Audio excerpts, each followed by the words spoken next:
Admiral Zekthar clicked his mandibles in satisfaction as he watched the orbital bombardment report stream across his command console. Earth's major cities were burning. The human homeworld's pathetic defense grid had crumbled within hours of the hegemony's assault. Primitive mammals, he chittered to his second-in-command. They barely managed spaceflight a century ago, and they thought they could challenge the galactic hegemony? Their arrogance has been appropriately corrected. The bridge crew of various alien species nodded in agreement. Humans had been the newest addition to galactic civilization, and their rapid expansion had made many species nervous. When humanity refused to accept tributary status under the hegemony, the decision to make an example of them had been unanimous among the Council of Species. "Sir," his communications officer reported, "we're receiving a transmission from the human fleet." "There? Requesting terms?" Zekthar's compound eyes gleamed. "Put it through. Let's hear them beg." The holographic display flickered to life, revealing a human female in a crisp military uniform. Her dark skin bore the scars of combat, and her eyes held an unsettling calm that made several bridge officers shift uncomfortably. "This is Admiral Sarah Chen of the Terran Defense Force," she said, her voice steady despite the destruction of her homeworld. "I'm transmitting on behalf of humanity." "Human," Zekthar interrupted with a dismissive wave. "Your planet burns. Your civilization lies in ruins.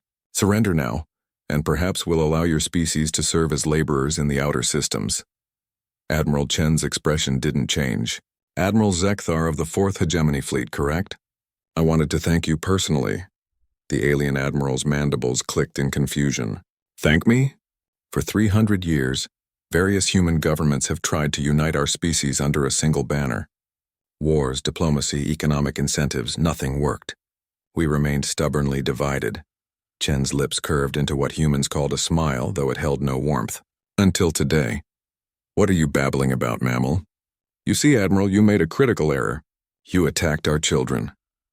Chen's voice remained level, but something primal flickered behind her eyes. "Earth wasn't just our homeworld. It was where we kept our families. Our young. Our future. Every human in the galaxy just watched you murder their children." Zekthar felt an unexpected chill run down his exoskeleton. "Your threats are meaningless. Your fleet is scattered across 50 systems.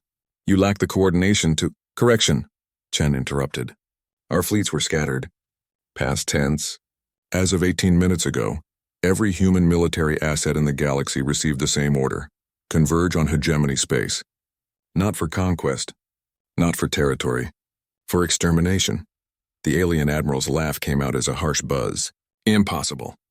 The logistics alone— Humans excel at logistics, Admiral. We spent centuries perfecting the art of killing each other efficiently across vast distances. Did you really think we'd forget how when we reached the stars?" Warning klaxons suddenly blared across the hegemony command ship. The sensor officer, a spider-like arachnoid, called out in panic. "Sir, hyperspace signatures. Massive fleet incoming." "How many ships?" Zekthar demanded. I can't get an accurate count. They're not arriving in formation. They're coming from everywhere at once." On the main display, space began to tear open as ships dropped out of hyperspace. Human vessels of every class and configuration materialized around the hegemony fleet. Military dreadnoughts, converted cargo haulers bristling with weapons, civilian ships retrofitted with military hardware, and sleek warships of designs the aliens had never seen before. "My God," whispered the Centaurian navigation officer. "There are thousands of them." Admiral Chen's image flickered as her transmission continued. "You wanted to see human unity, Admiral? Congratulations. Every human corporation just became a military contractor. Every human colony just became a forward operating base. Every human civilian just became a combatant. You united 4 billion humans across 300 worlds under a single cause." Zekthar watched in growing horror as more ships continued to arrive. His fleet of 200 vessels was already outnumbered 10 to 1, and humans were still dropping out of hyperspace. "This is impossible," he muttered. "No species can mobilize this quickly. The coordination required—" "We've been practicing," Chen said simply. "Every human child learns about our species' greatest conflicts. The world wars, the corporate wars, the colonial rebellions. We study them not to glorify violence, but to understand what happens when humans decide something needs to die. The first wave of human ships opened fire, but instead of the chaotic barrage Zekthar expected, their attack was perfectly coordinated. Thousands of vessels moved as one, their weapons fire weaving together in deadly patterns that the hegemony's defensive systems couldn't track or counter. "Sir," his tactical officer screamed. "They're using some kind of networked targeting system. Our ships can't—" The communication was cut short as the officer's console exploded. Human weapons weren't just destroying hegemony ships. They were systematically dismantling them piece by piece as if studying their construction while killing them. "You see, Admiral," Chen's voice continued over the sounds of his dying fleet, "you made another mistake. You assumed we'd fight like you, species against species, fleet against fleet, with honor and rules and limitations. A human ship rammed directly into a hegemony dreadnought, its crew sacrificing themselves to breach the alien vessel's hull. Immediately, boarding pods launched from nearby human ships, turning the crippled vessel into a battlefield. But humans don't fight wars," Chen said, her smile now openly predatory. "We fight genocides. We perfect them. We industrialize them. And we never ever stop until everything that threatened our children is ash." Zekthar's flagship shuddered as human weapons tore through its shields. Around him, his bridge crew was abandoning their posts, but there was nowhere to run. Human ships surrounded them on all sides, their formation tightening like a noose. "Wait," Zekthar transmitted desperately. "We can negotiate. The Council ordered this attack," Chen replied.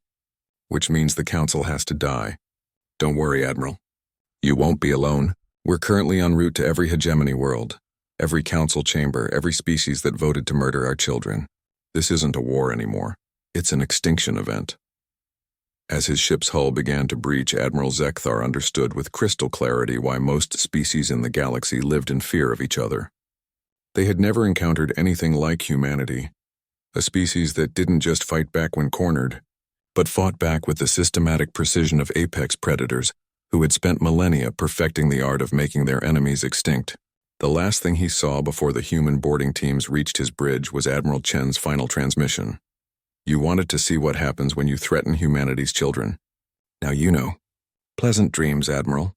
In the depths of space, 4 billion humans across 300 worlds continued their work with the methodical patience of a species that had learned long ago that some problems required permanent solutions.